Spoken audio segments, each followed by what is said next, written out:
Okay, so this video is about the effects of certain drugs on the cardiac action potential. I will be taking all of these drugs or substances you can see in the video on empty stomach. In this bit I didn't take any drugs as of yet, and you can see the BPM varies drastically. I don't think that this is due to paroxysmal supraventricular tachycardia, as the end of those episodes of sinus tachycardia is rather sudden. The onset is rather slow, so I don't think it's a form of re-entry tachycardia or anything like that. So yeah, I think it's basically sinus arrhythmia and sinus tachycardia for unknown reasons. I've had it since a couple of days, and it may be a side effect of the drug I'm taking, but more on that later.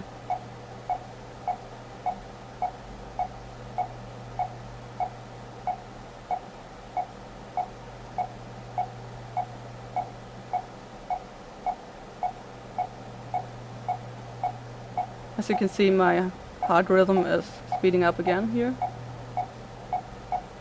And this was an extrasystole of unknown origin, followed by 3 ventricular extrasystoles as bigeminous.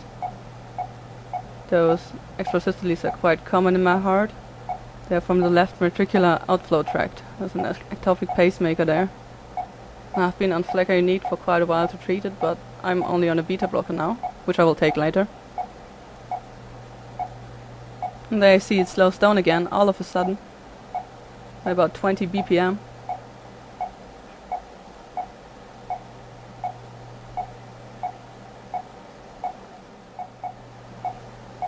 And this disturbance is from muscle activity, as I was sitting up.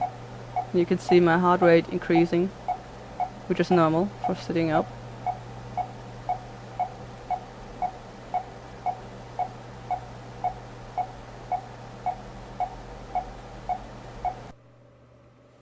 And now I will be taking reboxetine, which is a noradrenaline reuptake inhibitor. It is used for depression in Germany, depression that comes with like a lack of motivation, and yeah, basically if you just lay in bed and cannot get up anymore because you're so depressed. Well, this is not why it is used for me. It is used for ADHD, so it's kind of an off-label use. And the side effects on the cardiovascular system include hypertension, so high blood pressure, tachycardia, increased heart rate, and dilation of the blood vessels. Also, arrhythmia is commonly seen. To treat depression, it is taken twice a day, usually with at least 6 to 8 hours between each individual dose, to avoid side effects like anxiety, which can occur in people with depression. I am taking 4 milligrams, so 1 single dose every 4 hours.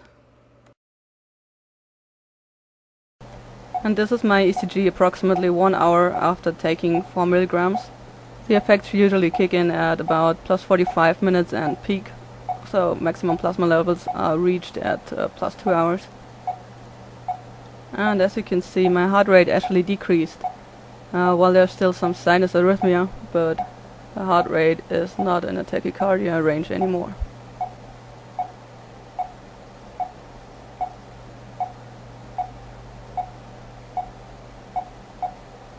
Another ventricular extrasystole, or premature ventricular contraction, whatever you may want to call it.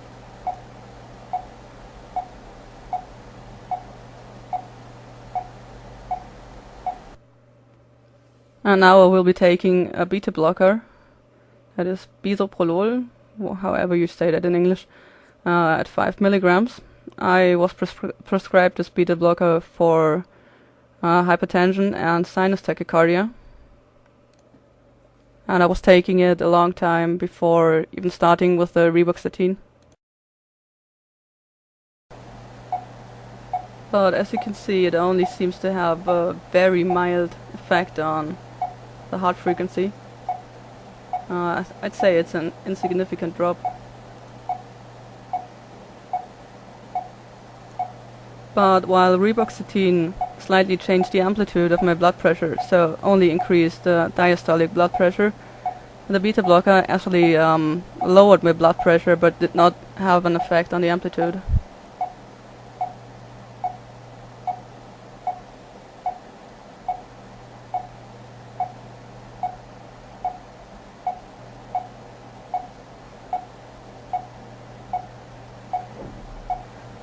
Okay, so I'm sitting up again, as you can see by the disturbances here.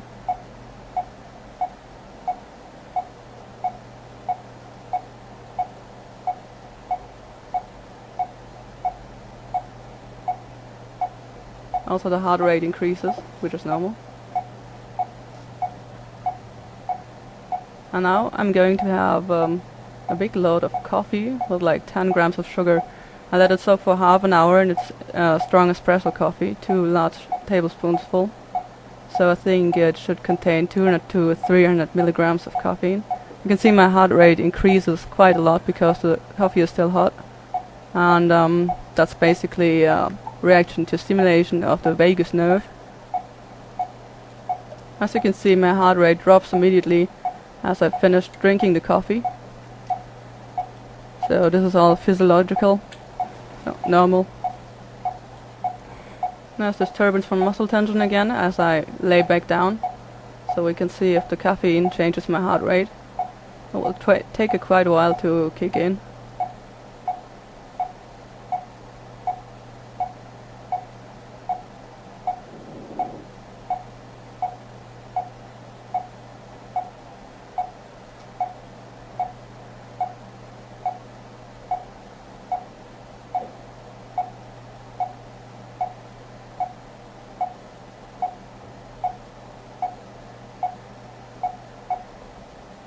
I was another ventricular exercise, and still some sort of sinus arrhythmia. No real change in that.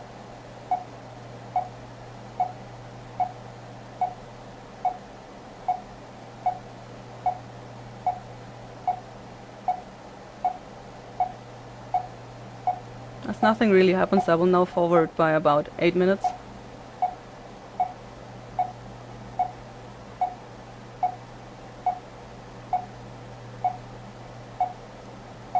And as you can see, my heart rate actually drops below 70 to 64 even, and goes up slightly again, as you can see. But it dropped below 70 for some reason. I wonder if that's due to the sugar content, because it's actually weird that the caffeine would lower my heart frequency. Probably because of an increase of blood pressure, it would cause a decrease in heart frequency, which would be kind of logic, but then again my blood pressure didn't really change in this time. Didn't go up nor down. And I may or may not be put on Ritalin. In case I do, I will of course record a video with the cardiovascular effects. I hope you enjoyed this video. Until next time.